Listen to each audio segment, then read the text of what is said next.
Joe To Biden today annihilate is Jews across speaking Europe through genocide, the Nazis called the about finest the rise of anti-Semitism at the concentration camp, Holocaust remembrance Gachina. event. And a moment ago, he By the said that time the war ended, 6 million Jews, one out of every 3 Jews in the entire world, were murdered. This ancient hatred of Jews didn't begin with the Holocaust. It didn't end with the Holocaust either, or even after our victory in World War II.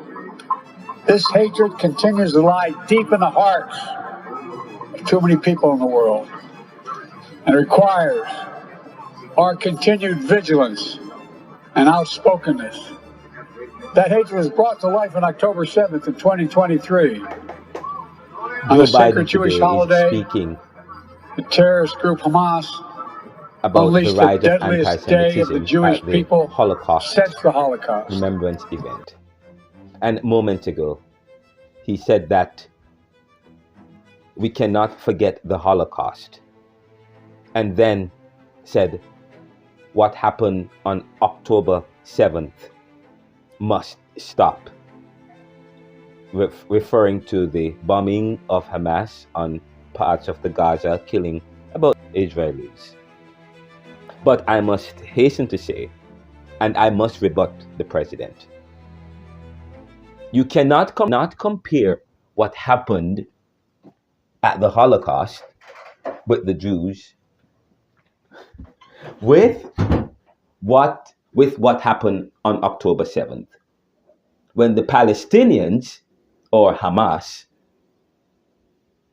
bombed parts of the Gaza, killing 9 people. Because in their defense, they are saying that what they did was a response to what they believe was a Holocaustic experience for years, where they have been displaced and killed, and their nationhood have been challenged by Israel, which many people do not disagree. Israel has killed 34,000 people. So it's not Palestine trying to create another Holocaust, what happened on October 7th. And we should never compare what happened with the Jews and Holocaust with what happened on October 7th. That's an argument from convenience. In fact, that is bad analysis. Okay. First of all, we must never forget the fact that the Holocaust did happen. And Holocaust represents racism in the world, extremism in the world, okay, populism in the world, dictatorship in the world. That's what the Holocaust represents, where thousands of Jews or peoples were killed. But so what happened in the Holocaust was racism. And when we remember the racism, it has to remember it's not just about the Jews, but it's also about the inhumanity of human beings. And so therefore, when we remember it, we must also think about what the Holocaust means for all peoples in the world, because what Russia is doing could be akin to a Holocaustic experience. Okay? And of course, many people may feel what Israel is doing into Palestine, and now they're about to engage Rafah. They believe that that's a Holocaustic experience, because many people, when you look at Israel's policy towards Palestine, they do not believe in the Palestinian state. So, and in any sense, many Palestinians don't believe that Palestine should have a state. And of course, that has been a historical rivalry between the two countries. What Biden has done was to corrupt the narrative. And that is what people have done in order to justify the killing of 34,000 people. This is absolutely ridiculous. I cannot sit here and watch a very powerful country react to what happened on October 7th and then calling it and then comparing it to what happened in the Holocaust. That's pseudo-appeal to association. What happened in the Holocaust has nothing to do with what happened on October 7th, because since what has happened on October 7th was a reaction of a people who believe that they have been experiencing a Holocaustic experience by those who had themselves experienced the Holocaust. Furthermore, if we are to learn from history and from the Holocaust, then the Jews and their aggression in response to what they believe Palestine had done on October 7th should be met with fear and trembling, because they do not want to become Hitleric. As we commemorate the Holocaust, part of remembering the Holocaust is also, as human beings, we should not allow ourselves to be corrupted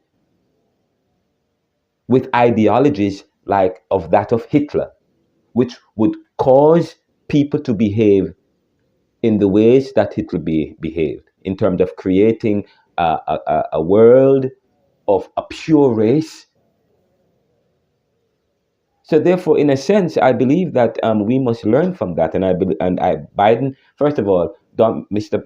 Um, many people believe that what is going on in Israel must stop, because they now are killing thousands of people and they're about to engage and invade Rafah. And in many instances, it's the civilians who are affected by this war and not Hamas, because Hamas will exist today unless they're going to destroy all of Palestine. We'll continue to listen to the presentation by the president. This is the NeoLiberal podcast.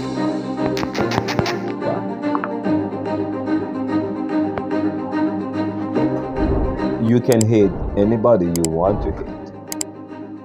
You just cannot demonstrate that feeling of hate in acts of violence. That's what it means to live in a country that embraces and promotes free will, freedom of expression, and freedom of speech. And while we promote freedom of expression and speech, we don't promote hate speech.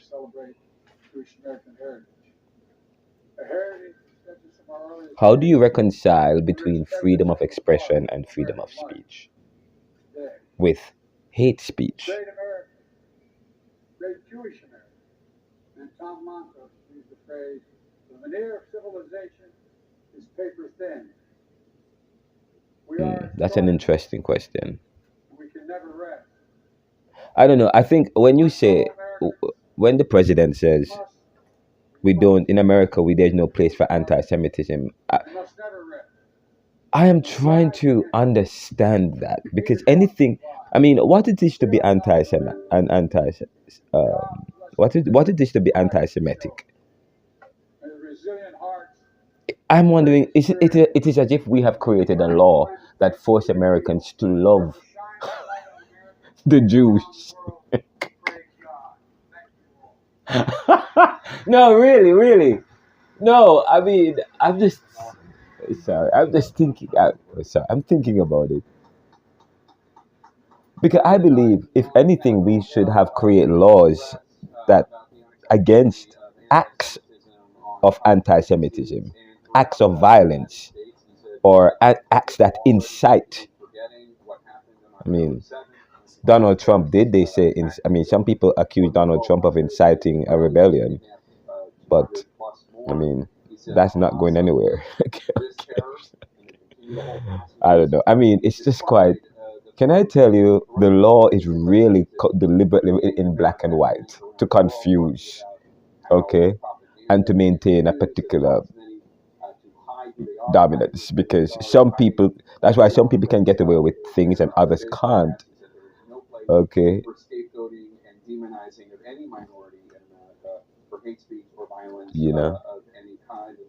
But people demonize politically every day. People demonize, people scapegoat every single day. You just can't do it to Jews. Okay. Which I'm not understanding. Now, of course, I'm not saying, first of all, if we are a loving people, a people, then of course that's important. But I mean, I don't think we can force people to love other people. It has to be something that comes from our free wills and expressions and thoughts and stuff. You know what I mean? We can't force people not to have emotions of hate. But what you can do though, you can't demonstrate that in violence. And so, I mean, it's kind of, and I know, I don't think we should not compare what's going on between Palestine and Israel with what's going on with the Holocaust. If anything, people in Palestinians could say that Israel is being Hitleric.